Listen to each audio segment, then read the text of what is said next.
enseñanza-aprendizaje. Entonces ya por ahí creo que se escuchó mi nombre es Janet Pérez Rojas, soy pedagoga, trabajo en el SUAYED y entonces creo que por eso me tocó moderar esta mesa, sospecho ligeramente, pero bueno, voy a tener el honor de presentarles a nuestras dos ponentes del día de hoy, con quienes vamos a estar trabajando, y la primera que está aquí a mi izquierda es Berenice Vargas Ibáñez. Si no me pasaron mal el dato, es orgullosamente egresada del SUAYED. Perfecto. Entonces, justo por eso nos acompaña. Les voy a leer un poquito de lo que ha hecho, porque además ha trabajado en muchas cosas muy interesantes y que les van a dar la idea de por qué está el día de hoy con nosotros. Ella ha trabajado del 2008 al 2010 como educadora en la Comisión de Derechos Humanos del Distrito Federal. También ha sido educadora comunitaria en la asociación El Caracol AC. De 2011 a 2012 fue consultora independiente. También ha sido asesora educativa en el Consejo Nacional para Prevenir la Discriminación y actualmente es jefa de Departamento de Enlace en la Secretaría Ejecutiva del Sistema Nacional de Protección Integral de Niñas, Niños y Adolescentes. Y bueno, ya les decía, es licenciada en Trabajo Social por la Escuela Nacional de Trabajo Social, en específico en el SUAYED. Y en un ratito más vamos a presentar también a la maestra Ileana, que nos está acompañando a distancia, y me parece que ya saben un poquito la dinámica de estas sesiones. Nuestras compañeras nos van a hacer una presentación aproximadamente de 30 minutos, y si tenemos oportunidad a quienes nos acompañan presencialmente les vamos a dar la palabra por si hay alguna pregunta o comentario, y a quien pueda estar siguiendo la transmisión en vivo, si tienen oportunidad de comunicarse al correo de la licenciada Dolores Bravo, pues entonces vamos a estar recibiendo ahí también sus comentarios o pues cómo pueden comunicarse con nosotros, ¿verdad? Entonces, y si no, pues pueden ver la grabación después porque va a estar por ahí también publicada en la página de ENSA Distancia. Y entonces, Bere, ¿estamos listas? Te dejo el micrófono.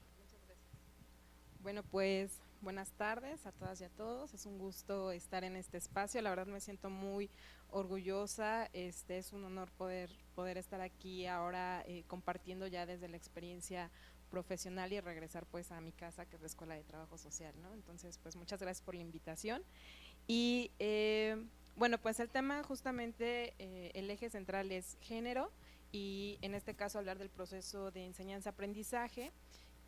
La idea es como compartir un poco más de la experiencia que he tenido a nivel profesional, ya leyeron un poco como la práctica que he tenido y bueno, primero me gustaría empezar describiéndoles un poquito o hablándoles del perfil de personas con las que me ha tocado trabajar para que se den una idea más o menos de lo que ha sido el trabajo y lo que implica el reto que tiene que ver sobre la enseñanza en temas de género específicamente. Bueno, de entrada, el grupo objetivo más grande o el grupo con el que más he trabajado son personas servidoras públicas de los 3 niveles de gobierno, nivel federal, nivel local, nivel municipal y de las diferentes instancias. He trabajado con gente de servicios de salud, gente del sistema penitenciario, con docentes, con gente de seguridad pública, con gente de los diferentes comisiones de derechos estatales, locales y nacional también. Gente de Sedena, de servicio militar y así, bueno, de todos los ámbitos del servicio público y de los 3 niveles. Otro grupo ha sido personas de organizaciones de sociedad civil. He trabajado también con estudiantes, con jóvenes, con niñas, niños y adolescentes, con grupos altamente vulnerados y con sociedad en general, ¿no? Y bueno, los temas que he trabajado sobre todo son aquellos relacionados con temas de derechos humanos, el derecho a la no discriminación, igualdad sustantiva y por supuesto pues el tema que tiene que ver con género, ¿no? Con el enfoque de género. Pensar un poquito en los perfiles ya es de entrada un elemento fundamental para el proceso de enseñanza. A veces resulta que tenemos conceptos o que tenemos marcos teóricos que los llevamos a los diferentes espacios y los estamos repitiendo una y otra vez y cada vez que a mí me ha tocado ir también como participante de diferentes foros, seminarios y talleres y me topo con que lo primero que hacemos es sacar estos conceptos ya como de cajón, de alguna manera, no sé cómo, hay una forma como el machete, por decirlo, el machete de estos conceptos y entonces decimos, bueno, género quiere decir tal, nos referimos a tal cosa y surge de tal lado y hasta ahí, ¿no? Y entonces aplicamos un poco la situación actual y damos cifras y nos quedamos como en ese nivel, pero cuando tenemos una diversidad de público, el proceso de enseñanza tiene, y sobre todo cuando estamos en espacios que nos permiten un diálogo, permiten una retroalimentación o que van a tener una temporalidad mucho más amplia que solamente 1 hora de conferencia o 2 horas de plática, tenemos que pensar también en el contexto en el que se están desenvolviendo, y el objetivo que queremos alcanzar.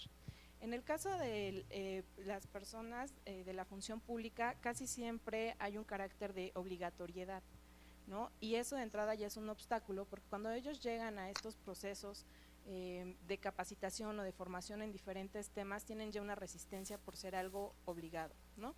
Entonces, partir de entender eso ayuda también a generar un grado de empatía y entonces poder hacer una planeación y poder hablar del tema desde lo que les puede funcionar no solamente en sus competencias como servidores públicos, sino también como personas, que es un poquito lo que a mí me interesa también abordar en estos temas, ¿no?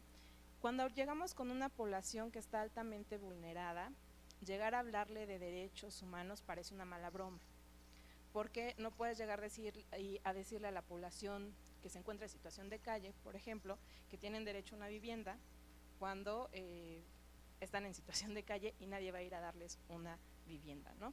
O hablarles, por ejemplo, de la violencia de género cuando la violencia que viven es estructural, es sistemática y se vuelve parte de las prácticas culturales que tienen todos los días dentro de la población y lo que están recibiendo de la sociedad en general. Entonces, me parece fundamental como primero entender el perfil de las personas a las que vamos a dirigir un tema, con las que vamos a trabajar estos procesos de enseñanza, ¿no?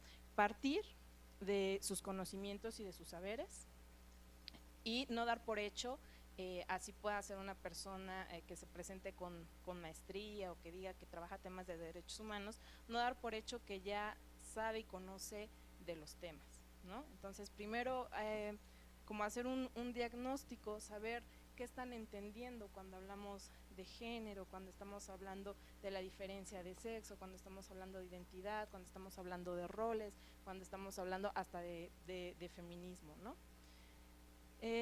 Después de esto, compartirles que esta experiencia ya ha sido por casi 10 años, estar como educadora, que cuando yo inicié no contaba con una formación especializada en tema de derechos humanos, más bien me fui haciendo de esa experiencia y que mi primera intervención en este tema de género fue una cuestión más de habilidades y aptitudes que descubrieron en mí y por eso me dieron como la oportunidad de empezar a trabajar en el tema. Cuando inicio en este tema, me dan este machote, un machote de presentación para que yo entendiera qué es el género y entonces yo iba a las pláticas, a las capacitaciones y repetía lo que venía en una presentación.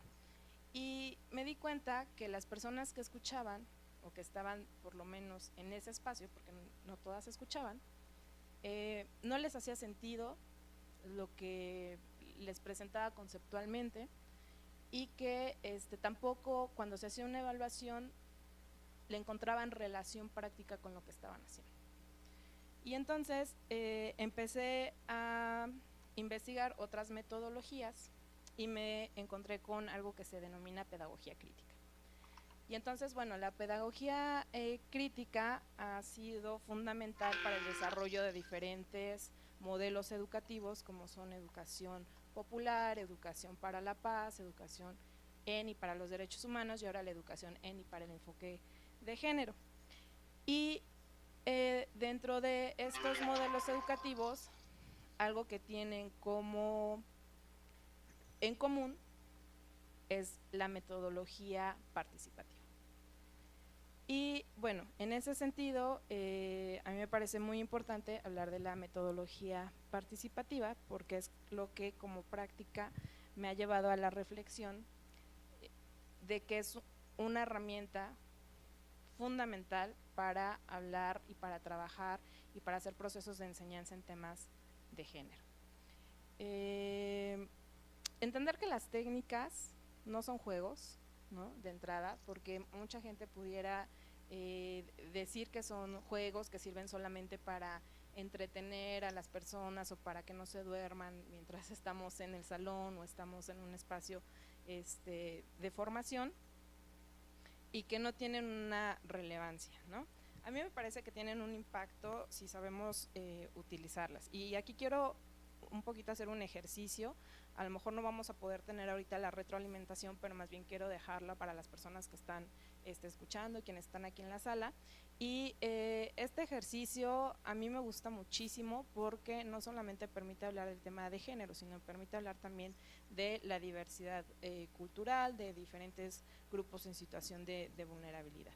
Y bueno, este ejercicio o esta técnica se llama el naufragio. Se las voy a platicar, se las voy a decir cómo se realiza y después les voy a platicar por qué me parece tan importante realizarla y retomar el tema de las técnicas, de la metodología participativa y las técnicas vivenciales. Bueno, entonces esta actividad se llama el naufragio y se trata de lo siguiente. Es imaginar que estamos en una lancha y que en esa lancha, además de nosotros, hay otro grupo de personas, que ahorita les voy a ir describiendo quiénes son. Pero resulta que hay un naufragio, ¿no? Esta lancha o bote se empieza a hundir y solo podemos rescatar a 5 personas. Entonces, en este bote, además de nosotros, se encuentra él o la capitana, ¿no? Una persona con discapacidad, un empresario, una trabajadora del hogar, una cantante de rock, una persona migrante, una madre con su hijo, una persona adulta mayor, un científico, un futbolista famoso, un sacerdote y el hombre más rico, ¿no? Y solo tenemos la oportunidad de sacar a 5 personas de esta lancha, ¿no?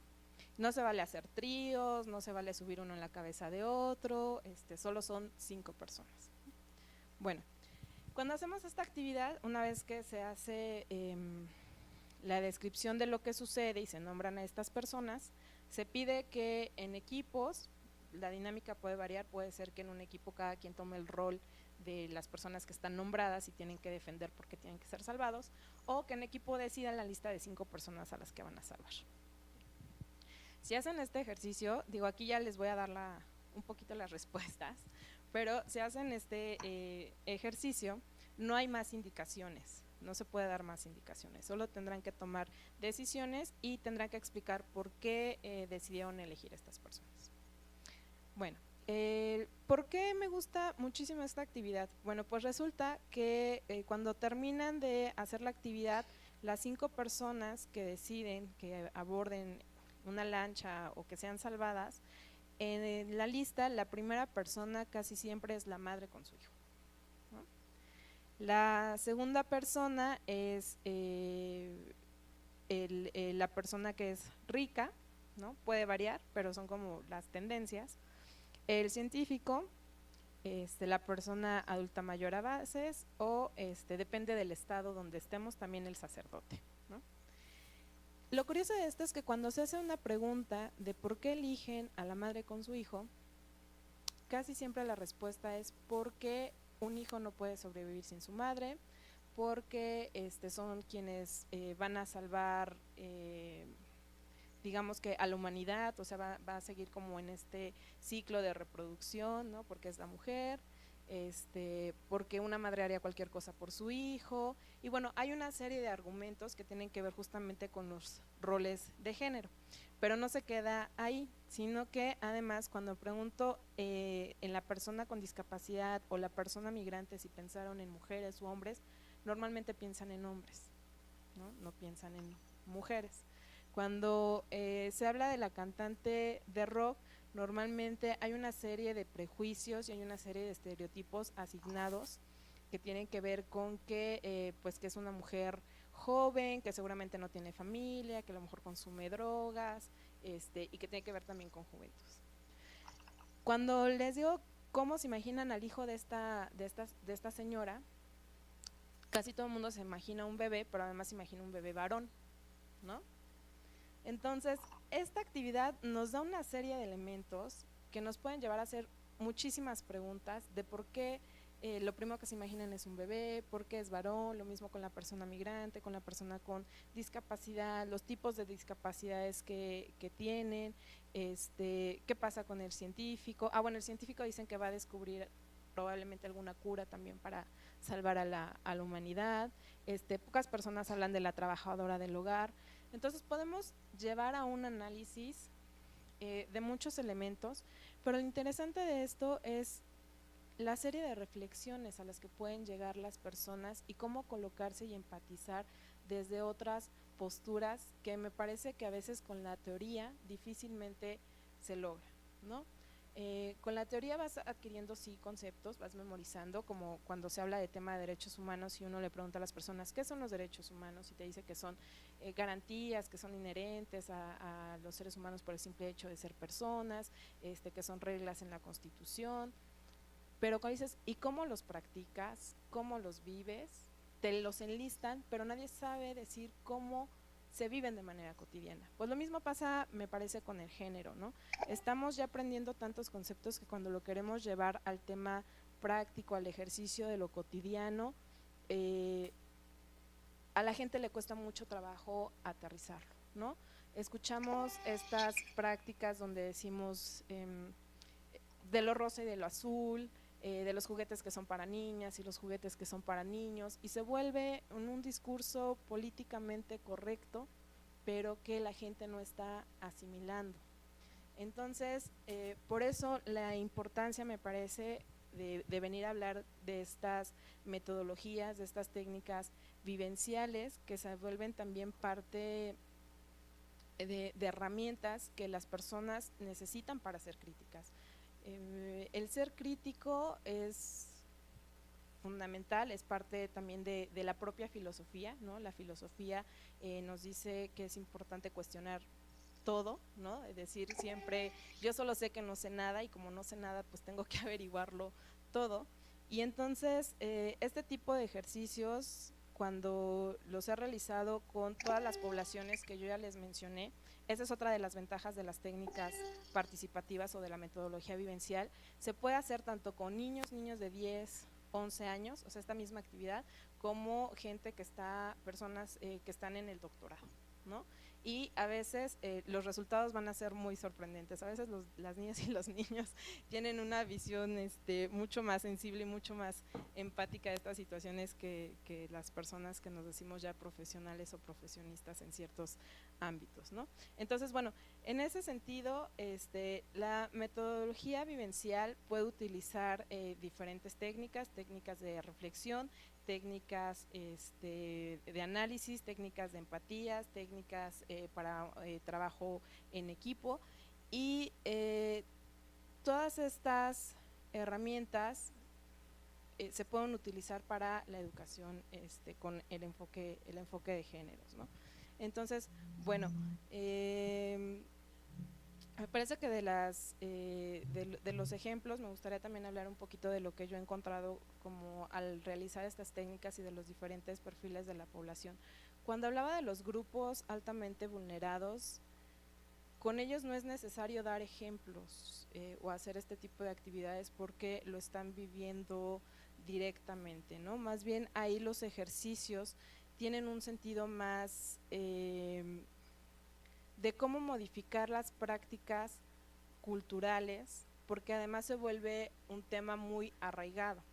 Entonces, llevarles este tipo de metodologías, más que para que puedan entender o asimilar conceptos, tiene que ver también con un proceso de construcción y de construcción de mensajes ya aprendidos. La parte más difícil de la construcción del género es justamente el cambio cultural, porque aunque tengamos reglamentos, podemos tener protocolos, podemos tener modificaciones en las leyes, quienes finalmente lo van a llevar a cabo no día a día somos las personas, así sea un servidor público en su carácter de obligatoriedad o sea una mamá, un papá en las labores cotidianas de educación con sus hijas y sus hijos, ¿no? Entonces, cuando trabajamos con las poblaciones justamente altamente vulneradas, he escuchado estas cuestiones donde, por ejemplo, los hombres siguen diciendo que aunque las mujeres, que las que educan todo el tiempo son las mujeres, Entonces, que el tema de la violencia, que el tema de machismo, que el tema de la desigualdad tiene que ver con las mujeres, ¿no? O que dicen que a ellos también se les agrede y se les violenta, y bueno, en ese caso, hacer talleres, hay una metodología que se llama Caminando en tus zapatos, donde se hace todo un rally en el que los hombres recorren una situación de violencia, donde llegan a procesos en los que tienen relaciones o no con la familia en cuanto a que hay protección o hay redes de apoyo o no, hacen todo un proceso de denuncia donde en algunos casos se les escucha y en otros no,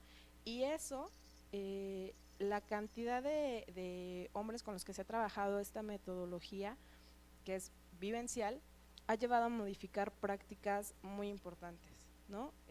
Ahí hay un estudio que se hizo en Chile sobre esta metodología, alguna vez se trajo a México y se realizó en la Comisión de Derechos Humanos del Distrito Federal, principalmente con quienes eran en ese momento, trabajan en la comisión, y después se llevó a un espacio de organizaciones de sociedad civil que trabajaban con temas de masculinidades, ¿no?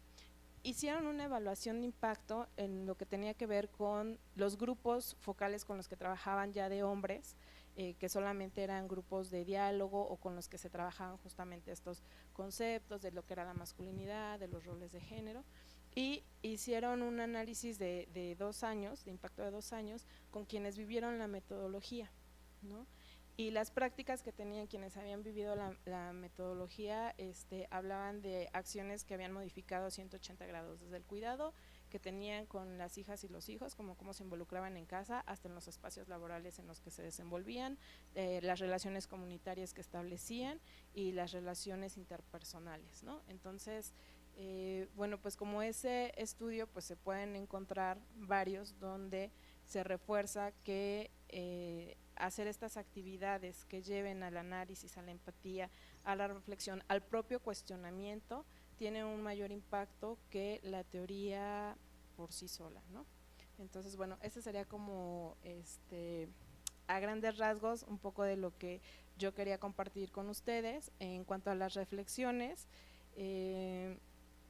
uno, es necesario conocer y empatizar con los grupos, no es suficiente, bueno, las personas, yo hablo de grupos porque es la experiencia que más he tenido, pero en general con las personas o en un aula también, no es suficiente saberse o quererse ver como el que va a brindar el conocimiento, ¿no? Las personas tienen ya sus propias experiencias, todos nos hemos construido en un modelo con roles de género, de machismo, de un patriarcado, y tenemos diferentes procesos, por eso es importante reconocer la diversidad de los grupos para entender también estos procesos de aprendizaje, y entonces encontrar las mejores técnicas o las que sean más adecuadas para poder llegar, me parece que lo importante y relevante es al cambio cultural, al cambio de actitudes, a las prácticas cotidianas, y no quedarse solamente como con un conocimiento que se memoriza, ¿no? Entonces, la filosofía como una herramienta fundamental para los procesos de enseñanza, y de la mano pues la pedagogía crítica con sus metodologías activas participativas y las técnicas también vivenciales, y bueno, pues esto, ¿no? Para finalmente poder llevar todo esto a cuestiones prácticas, a cuestiones cotidianas, más allá del simple conocimiento, ¿no? Pues gracias, sería ahí mi intervención, y bueno, dejarles que si en algún momento tienen algunas dudas que puedan hacer llegar o preguntas que puedan hacer llegar a través del equipo del Suayet, pues con muchísimo gusto, si me las pueden hacer llegar, yo les puedo contestar. ¿Alguien por aquí de los presentes tiene alguna duda o algún comentario? Pues muchas gracias, Berenice. ¿El mío? A ver. Perdón, es que en el micrófono. Bere, a mí me gustaría si me puedes compartir esto que dices del estudio que se hizo en Chile. Dices, debe ser muy interesante. Eso es, a mí me encantaría revisar ese material.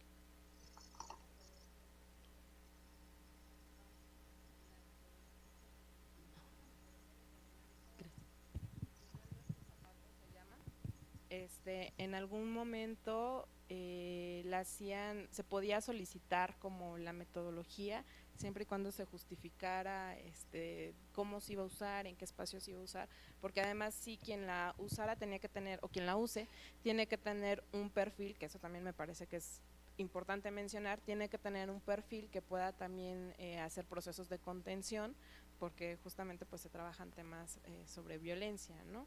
Entonces, sí, con gusto busco y se los comparto. Muchas gracias. Híjole, creo que se me está ocurriendo a mí una pregunta, porque con lo último que dijiste es que justo, ¿qué tipo de profesional, qué perfil se necesita para una persona que pueda realizar procesos de enseñanza-aprendizaje vinculados al género, desde tu experiencia? Ese es otro punto también muy importante, porque a veces pareciera que conocer el tema es suficiente para compartirlo, ¿no? Y no, hay que tener herramientas pedagógicas para poder hacerlo, hay que, pues tiene que ver desde conocer qué tipo de proceso vas a hacer. No es lo mismo hacer una plática que dar una clase de un semestre que tenga que tener de manera transversal el enfoque, o dar un seminario especializado en el tema de género. Entonces, me parece que para cualquiera de estas actividades sí se tiene que contar con herramientas pedagógicas, con manejo de grupo, que tenga que ver también con empatía, en algún momento contar con por lo menos primeros auxilios o el ABC de contención, porque siempre son temas que pueden ser sensibles y no sabes si en un grupo o en un espacio te puedas encontrar una persona que está viviendo una situación compleja, y pues elementos fundamentales de la educación, de la pedagogía, de la intervención de pedagogía. Y obviamente cuando estamos hablando sí de género, me parece que el tema de derechos humanos, derecho a la no discriminación, igualdad sustantiva, pues son ejes centrales para poder hablar de temas de género, ¿no? Porque digo, hay gente que puede estar como trabajando muchísimo el tema de feminismo y es muy válido, pero resulta que a la hora de hablar de las mujeres no tiene en su visión el tema de mujeres con discapacidad, o mujeres migrantes, o adolescentes embarazadas o privadas de su libertad, que además son otros perfiles. No quiere decir que no puedas hablar del tema de mujeres si no conoces toda la diversidad, pero me parece que sería mucho más enriquecedor, mucho más integral conocer de un poquito de todos los temas, ¿no? Sobre todo en el enfoque de derechos humanos. Sí, tengo otras preguntas, pero te las voy a mandar mejor porque ya suena a conversación. Entonces, no sé si estamos listos con la maestra Ileana, que es nuestra segunda ponente. Maestra, Sí. ¿nos escucha? ¿nos sigue escuchando, maestra? Sí, ¿Estamos listos con su presentación y con todo? parece que sí. Bueno, maestra, mientras, de todas maneras le voy a dar unos segundos porque voy a tener también el placer de presentarla y de leer un poquito de lo mucho que ha hecho, y si me falta alguna cosa, pues espero me ayude a corregirlo. Sí, está bien. Tenemos por aquí su síntesis curricular, que dice que cursó la maestría en Pedagogía en la Facultad de Estudios Superiores Aragón de la UNAM, en la orientación de Gestión Académica y Políticas Educativas. Es licenciada en Psicología, egresada de la Facultad de Estudios Superiores Zaragoza de la UNAM. Realizó una estancia de investigación en la Escuela de Educación en el Programa de Competencias Académicas en la Universidad Central de Venezuela. Ha publicado artículos en revistas institucionales y ha sido ponente en diversos foros y congresos nacionales e internacionales. Ha realizado asesorías en diplomados a distancia en planeación y prospectiva estratégica e innovación curricular. Y yo agregaría que además es maestra del SUAYED y que nos ayuda siempre a la planeación de los cursos en línea. Y ya, maestra, yo eso agregaría, pero no sé si usted quiera que agreguemos algo más, y pues de ahora en adelante va a empezar a correr su tiempo para su presentación. Entonces ya me voy a callar y la voy a dejar hablar. Gracias. Bueno, muy amable. Solo agregaría que, bueno, actualmente también soy profesora de tiempo completo en la Universidad de la Ciénega del Estado de Michoacán de Ocampo. Y ahí, bueno, es la parte donde he desarrollado más esta temática sobre género. Y bueno, me gustaría empezar con una pequeña contextualización en cuanto a este asunto del género en la educación, que para mí me permite como entender cómo se da como esta problemática, digamos. ¿Sí? No sé si se ve la presentación. Sí, maestra, sí se ve. Ok, gracias. Bien, ahora me voy a leer. Ay, ya la quité. Bueno, les comento así de manera general. Este asunto del género, bueno, a mí me parece que esta imagen, no sé si la ven por ahí. Estamos viendo la portada todavía, maestra. Es que desde aquí no me permite como cambiarle. Bueno, ahorita la ponemos otra vez. En este sentido, esta imagen a mí me parece que ilustra muy bien cómo se desarrolla esta cuestión de género de la educación. Pareciera que todos tenemos el mismo acceso a la educación, hombres y mujeres. Sin embargo, bueno, existe toda una cuestión atrás que no es tan igualitario ni tenemos las mismas oportunidades. Entonces, bueno, básicamente, por ejemplo, de manera general, el currículum siempre, y si nos ponemos a reflexionar qué hacemos como docentes, nos damos cuenta que los autores que siempre revisamos, los grandes teóricos de cualquier tipo de disciplina, área, generalmente son de carácter masculino, ¿no? Por ahí incluso en el tema de trabajo social, de psicología, de pedagogía, los grandes autores clásicos son hombres, ¿no? Y dejamos de lado la parte como femenina o en segundo término. Por ejemplo, tenemos una serie de mujeres sobresalientes y destacadas, entre las que voy a nombrar algunas: Cleopatra, Juana Natal, Juana Bolena, Marie Curie, Marie Virginia Woolf,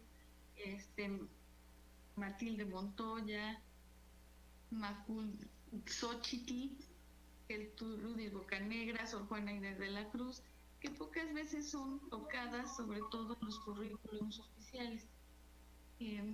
Generalmente son hombres, ¿no? Por ejemplo, pensemos en historia, los héroes de la patria siempre son hombres, ¿no? Hidalgo, Zapata, etcétera. Y bueno, la que se cuela por ahí a veces es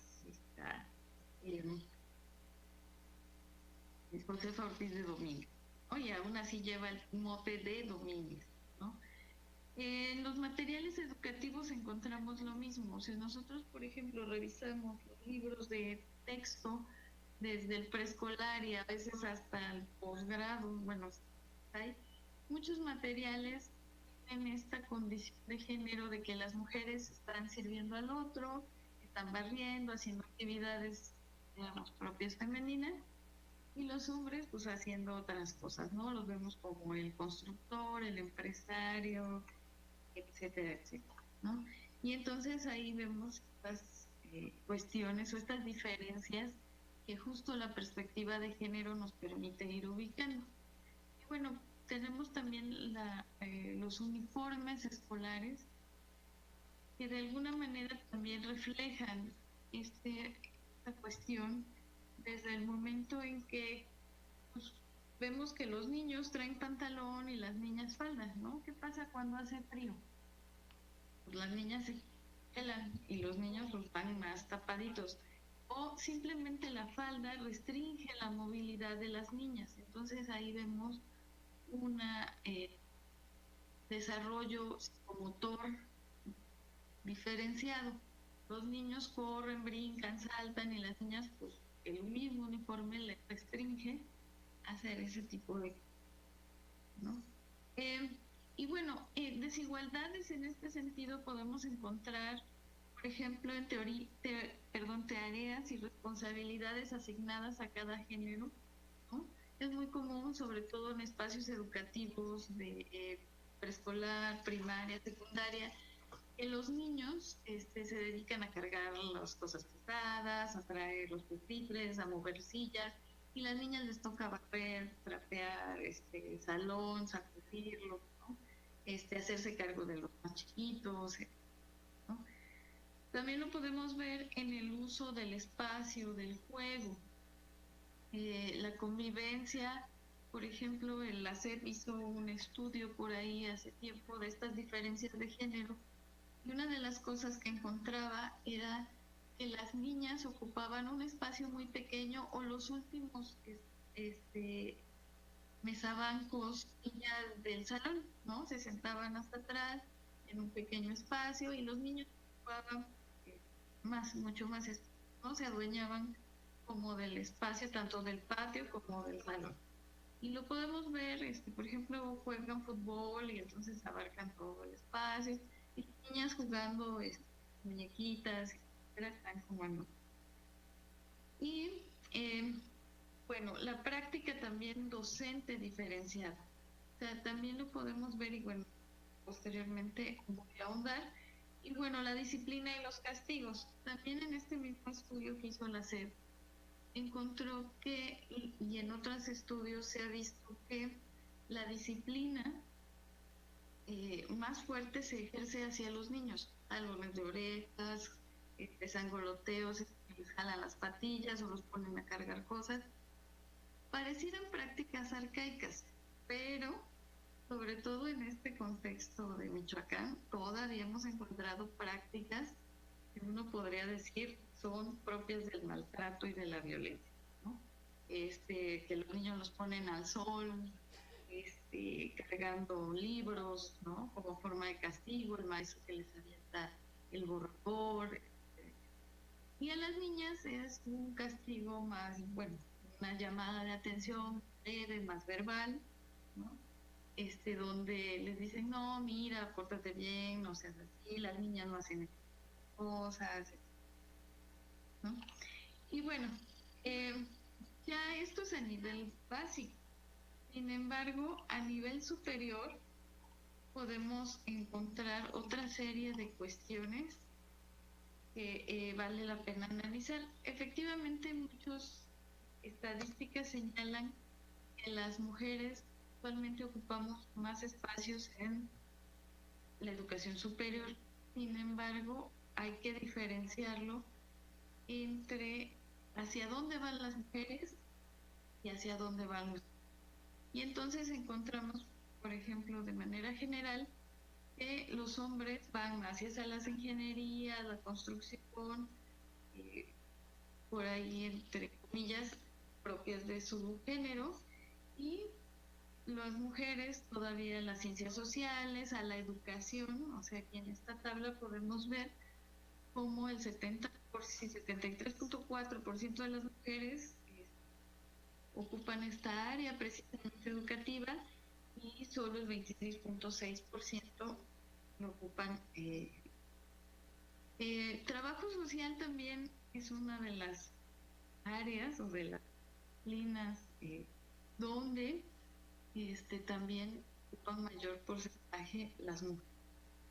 Y en esta otra gráfica que me encontré por ahí de la UNAM, podemos ver también que, bueno, a nivel posgrado, las ciencias físico-matemáticas, las ingenierías, la mayor parte de la matrícula son hombres, y bueno, la parte de la pedagogía, ¿no?, la ocupan las mujeres, porque a fin de cuentas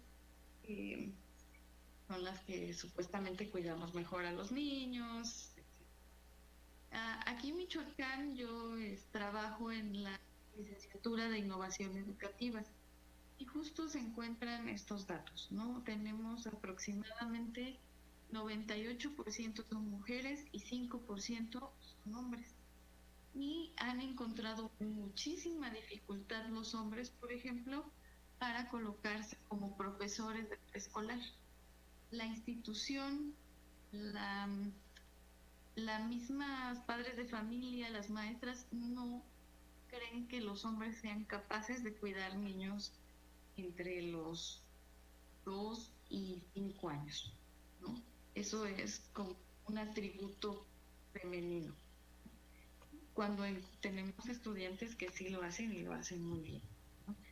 Y entonces, bueno, en términos más específicos en la INS nos hemos encontrado que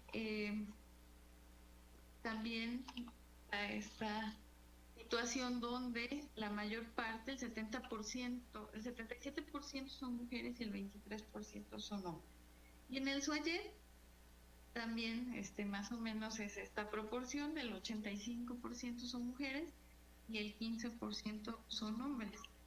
Y entonces, bueno, ¿qué hacemos con todo esto en términos de cuestiones de enseñanza-aprendizaje, ¿no?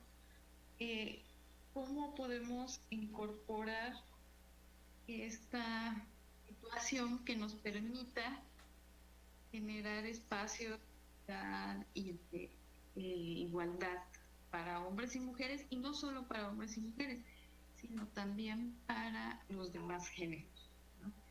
Entonces, bueno, aquí yo hago unas preguntas que me permiten justo trabajar parte de mi experiencia como docente, tanto a distancia como en nivel presencial, ¿no?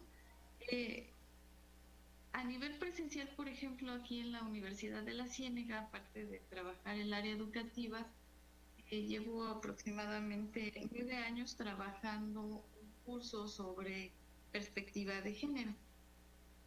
En este espacio, en esta materia, lo que hacemos es que se integran estudiantes de todas las demás licenciaturas e ingenierías de la universidad, justo para trabajar el tema. Bueno, una forma que me ha funcionado, porque además este contexto aquí de Zaguayo, Michoacán, es un contexto sumamente conservador, ¿no? Todavía esta parte de la diversidad, por ejemplo, de que las mujeres poderen, es poco visto, es poco mal, y además es mal visto.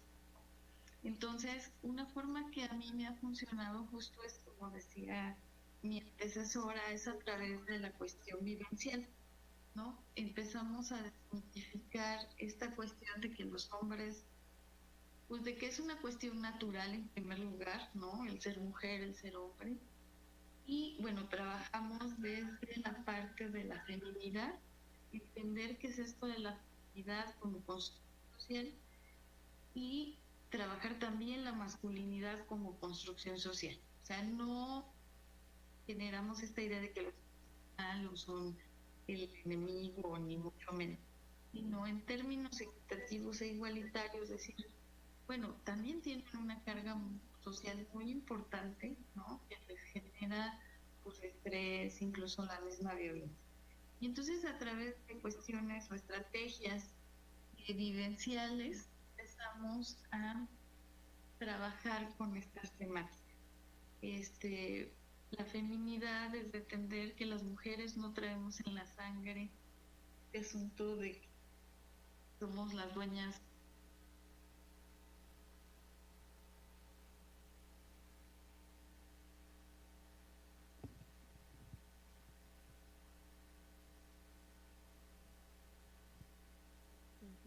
Maestra, ¿nos escucha?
Please enter the number you wish to connect to, followed by the pound key. Por favor, introduzca el número de sesión al que desea conectarse, seguido de la tecla numeral. Welcome to the conference. Bienvenido a la conferencia.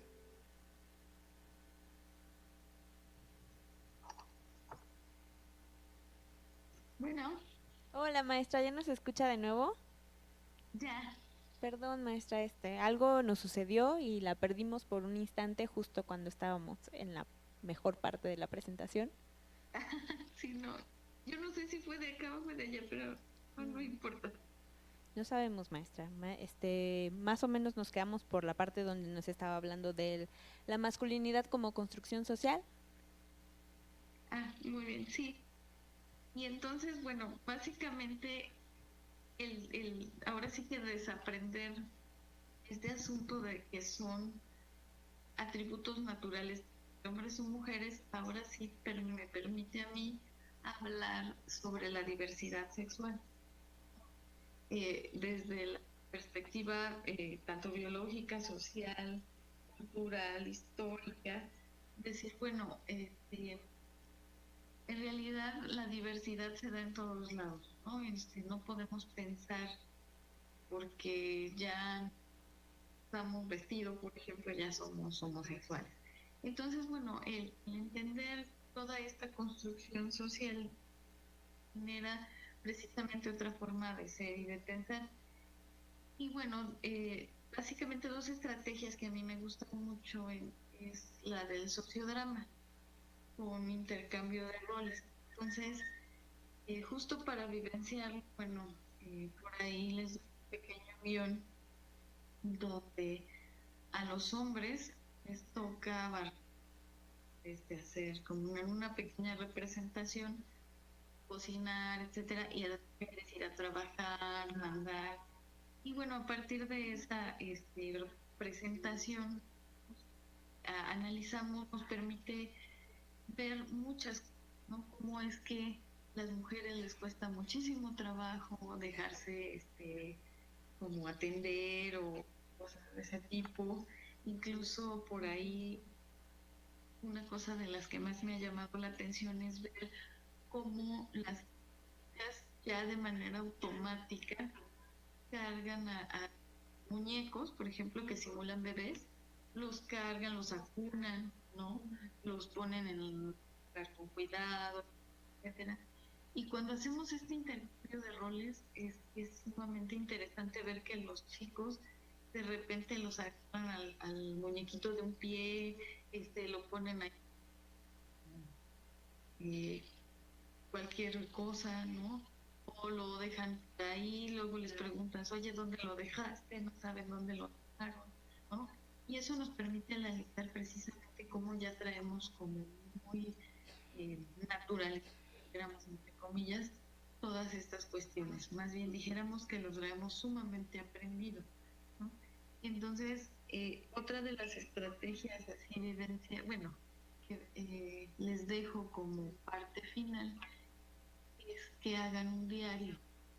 Precisamente la idea de este diario es detectar todas estas cuestiones invisibles que se dan a partir de los géneros, ¿no? Y que empiecen a identificar. Y al final, bueno, lo que hacen es una reflexión, una especie de análisis de por qué y para qué, cómo es que se dan este tipo de situaciones. Y justo a partir de esta actividad de los diarios, me ha permitido a mí también análisis de cómo es mi contexto o mi cultura de género en este contexto en particular. Y encontramos cosas que de repente podríamos decir que a lo mejor en la Ciudad de México están un tanto más superadas. Y aquí en estos conservadores todavía se da, ¿no? Esta situación de pensar que las mujeres, por ejemplo, todavía tienen que llegar al matrimonio, que si son viudas tienen que regresar al paterno, que no ya se consideran malas mujeres, etcétera, etcétera, ¿no? Que los hombres tienen que ser proveedores, dar el dinero a la casa, ¿no? Se les permite ser violentos, no tenemos de alerta de género. Y entonces la idea es que, bueno, los estudiantes vayan como de alguna manera identificando, haciendo visibles todas estas problemáticas que se dan en todo su entorno inmediato, ¿no? Y bueno, también analizamos cuestiones teóricas, ¿no? Que nos permiten, por sentido, otra explicación, las cuestiones. Y, por ejemplo, en el caso de la materia del SUAYET, ahí justo para incorporar estos temas de género, por ahí hay material que nos permite, sin salirnos del temario, ¿no? Ir incorporando de forma transversal estas situaciones, ¿no? Por ejemplo, en una unidad hablamos sobre la familia y su dificultad por definirla, ¿no? Y ahí, por ejemplo, se han hecho debates interesantes en el aula virtual sobre lo que es la familia, ¿no? Y entonces salen a colación toda esta diversidad, ¿no? Que ahora en la Ciudad de México no para, o sea, está a la orden del día, ¿no? Y que bueno, me permite también ver esta otra forma de diversidad en cuanto a ideas, ideologías, en cuanto a género, ¿no? De hacer un contraste. Entonces, bueno, de esa forma es como hemos tratado este asunto del género, ¿no? Y sí, estos datos me permiten a mí, o esta contextualización, me permite a mí entender, bueno, por qué hay más mujeres en cuestiones educativas, ¿no? En cuestiones de pedagogía, de trabajo social, que son con las que todos los días. Por ejemplo, el perfil de las estudiantes y de los estudiantes del SUAYET, que a mí me ha tocado trabajar durante también ya un tiempo muy largo, ¿no? Por ejemplo, encontramos personas mayores de 25 años, que tienen hijos, son amas de casa, pero también son profesionistas a nivel técnico, ¿no? E incluso me ha tocado 2 o 3 ocasiones tener estudiantes que son abuelos, ya mayores de 60 años, ¿no? Que tienen una diversidad de nietos y de hijos, ¿no? Y eso le da otra forma de ser y de pensar el mismo proceso, ¿no? Estas mujeres, por ejemplo, tienen que dividir sus actividades académicas, laborales, domésticas, etcétera, atender a sus hijos y además estudiar trabajo social, ¿no? Entonces, ¿qué hacemos desde esta cuestión? Entendemos esta situación y bueno, generamos espacios, a pesar de estar en la distancia, de mayor cercanía, de ser un tanto tolerantes, entregas, ¿no? Generar una serie de apoyos de carácter académico, porque bueno, son los que más necesitan, ¿no? Entonces, bueno, de manera general, es lo que yo podría comentar acerca de mi experiencia en este tema y en la parte educativa. Muchas gracias. Maestra, pues muchas gracias a usted. Vamos de nuevo a pasar el micrófono por acá por si alguien tiene alguna duda, algún comentario sobre lo que nos ha compartido la maestra Ileana. Si quieren ayudarnos a compartir algo, estamos terminando, entonces tendríamos ya completas la participación de la licenciada Berenice, de la licenciada Ileana. Entonces, si quisieran compartirnos como algo con lo que nos quedamos de la sesión del día de hoy, si quieren que empiece yo. ¿No? Está bien. Los obligamos como en la… Está bien, ¿no? No los obligamos como en la clase. Entonces, pues vamos a agradecerles a las dos y antes de cerrar y de pasar a la parte de los reconocimientos y de los aplausos que no hubo, pero ahorita va a haber. Entonces, pues nada más decirles que el día de hoy parte de lo que yo en lo personal me quedo es pues la reflexión acerca de que las cuestiones de género, como casi cualquier tema en este mundo, es susceptible de ser enseñado y de ser aprendido, pero que también como cualquier aprendizaje en este mundo no tendría sentido si se queda solo a nivel de discurso. Necesita, como señalaba la licenciada Berenice, pasar de los contenidos declarativos al cambio cultural, y ese cambio no puede darse a través de cualquier técnica o de cualquier metodología. Tienen que buscarse las maneras. Ellas, que son dos experimentadas en los temas, nos han compartido varias de las técnicas que trabajan y que les han funcionado, y que puede ser también como un punto de partida para quienes están trabajando estos temas afuera, y que también quienes por primera vez nos acercamos a conocerlos. Entonces creo que de esta segunda sesión pues era como el objetivo, conocer más o menos cómo estaba vinculado este proceso al proceso de enseñanza-aprendizaje, y pues entonces, ninguna duda, ningún comentario, nada que nos quedemos, nada, está bien. Entonces, pues vamos a empezar a repartir los reconocimientos para nuestras ponentes. Primero, pues a la licenciada Berenice Vargas Ibáñez por su participación como ponente en el segundo seminario con perspectiva de género con el tema Género y Enseñanza-Aprendizaje. Le entregamos este agradecimiento a nombre de la Escuela Nacional de Trabajo Social el 21 de marzo del 2018, a nombre de la maestra Leticia Cano Soriano.